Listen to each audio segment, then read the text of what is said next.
actually in a locker room. I walk back to the shower area and start to get a little paranoid as players are starting to stare at me, giving me the who the F is this guy look.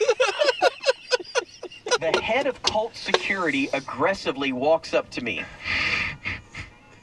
and asks me if I was just taking photos near the showers. Ouch. I told him You know what that feels like, don't you? Yeah. I told him I wasn't. And then he, in parentheses, dude, I totally was.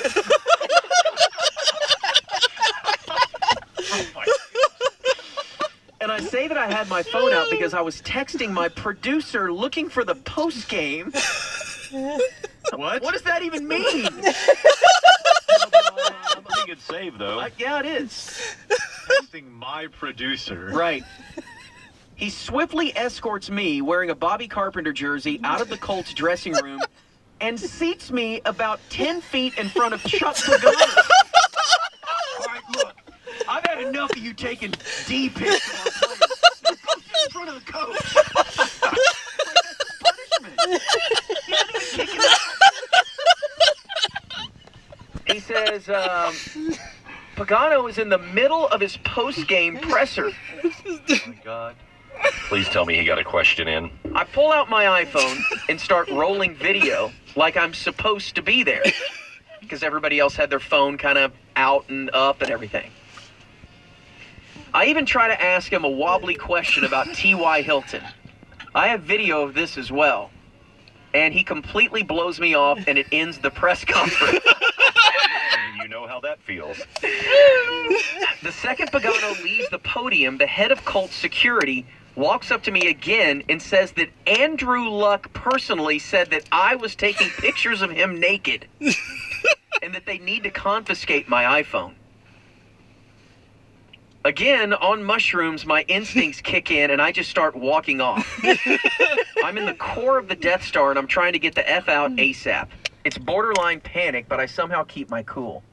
I'm racing to the elevator, through the media, through the cheerleaders in street clothes, pulling their stripper suitcases.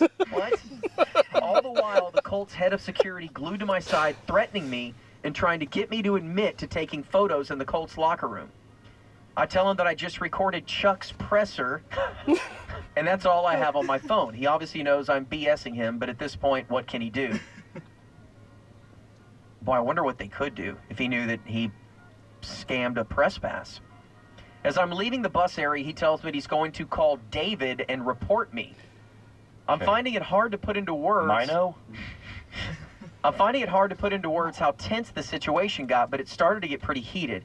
Again, on mushrooms, I probably got a little more aggressive than I usually would have, but that worked in my favor, I think. I just stormed off with him trying to stop me, hit an elevator, and got the hell out of there. Again, I have photos and video to support all the accounts, blah, blah, blah. Please excuse any grammatical and or punctuation errors because I'm on mushrooms. So, before I play the audio, there is another part to this story concerning Fahey and you, Jake. We don't have this right? part. Tangentially, but I think more specifically Killer, our new member of the management troika here at the Ticket. It's true. Who did receive a phone call from the Cowboys about someone who was taking photographs in the locker room. Oh my God. Wearing cowboy gear? They said that the person, I think that it was that the person was not appropriately dressed, and that when asked who they were with, at some point said that they were with KTCK. And Mino and Fahey were out there. They have a much better handle on this than I would have. Yeah, I got a call from Killer right when we were leaving the stadium saying, he was panicked saying, hey man, are you at the stadium or what are you guys doing? I'm like, yeah. He said, what are you wearing? Like a teddy? What are you wearing? I got a black button-down shirt and slacks. He goes, you're not wearing a blue ticket polo? I said, no. And he said, what's Fahey wearing? And I was like, he's wearing like a sport coat. And he goes, nobody's wearing a blue KTCK polo. And I said, no. He goes, somebody was in the Colts locker room taking pictures wearing a ticket polo today. And like maybe even if he wasn't wearing the ticket polo, maybe it got relayed to him that the person said they were with the ticket. Yeah. And just thought that Yeah, meant, okay. Yeah. And so that was pretty much the end of that. And then Killer texted me on the way home saying, Scott, wants to talk to me, Scott Golnick from the Cowboys. Yeah. Texted me his number. I called him, gave him the same, story, and he said someone was taking, what was the word, Fahey, that he used? I don't remember. It was like sensitive not pictures. good pictures. Yeah, basically. of Compromising pictures of the Colts quarterback. Okay. I'm like, who? God. We almost got our media. That's what I was saying. At the point, me and David are talking. I'm like, why are they making this such a big deal? Who cares if somebody took a picture in the locker room? You know what I mean? Yeah. It's against the rules, but people kind of do it all the time. Not naked pictures, but here's Dez. Right. What I can't figure out is why the security guy, put him in the Colts interview room with Pagano there. I want to say it was their PR guy who was having interfaces with him, because Scott was the one that was telling us that he talked to the Colts PR guy. Well, that's what I'm saying. Yeah, Scott, there's no way that they would do that. But anytime that you're with the other team and a guy wearing the opposing team's jersey walks in and there are obvious bits going on or something that's borderline illegal in there, dude, you get ripped out of there quickly. You don't get put in front of the coach, right? Dude, imagine if it had made it on NFL Network or something. Like, this guy stands up and he just has one of those wormhole drug sentences. Where he's like, there's no end to it and no beginning. NFL Network live from the Colts press conference. And here they throw it back to Irvin, and he's like, "Boys on mushrooms." And see, the thing is, That's called a stem. That's called a cap. You can find the Pagano presser. You can go on NFL.com and find that. They have all those coaches' post-game press conferences. So this is the question that ended it. Yeah, this is the question that ended it. You can pull this up, Mino. It's pretty low. But Pagano is answering a question, just asked to him prior, and then this guy, the mushroom guy, decides that he will try to squeeze in one last one.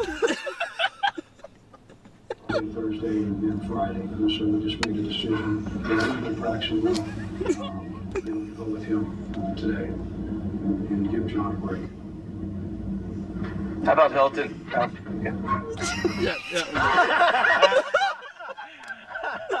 Oh, okay. How Groobs is that? How about health and... Oh, All right, one more time. This is his shot, his one shot at media glory. How about Hilton? He was already walking away. Man. Oh God. Oh my God. I don't even know what you say. I don't think I could ever get myself into a situation like that. There is no way. I don't care how old I was and what I stumbled across. There is no way that I take it that far. Yeah. That I have the balls to take it that far. To go into a locker room like that. I could not do it. On those. Dude. At all. No. And, he's really kind of lucky that he, they obviously communicated to Scott that there was a problem, but some of those guys, think back to, like, the Groobs and Dan dressing up as knights going into the Predators locker room. Yes. Like, that was a problem for months. Yep. And still kind of is. Groobs is not, or TC for a while had his ballpark credential banned for asking Randy Choate his favorite sex position by John Blake. Like, some of those guys don't play around. Right. They don't like to have fun. No.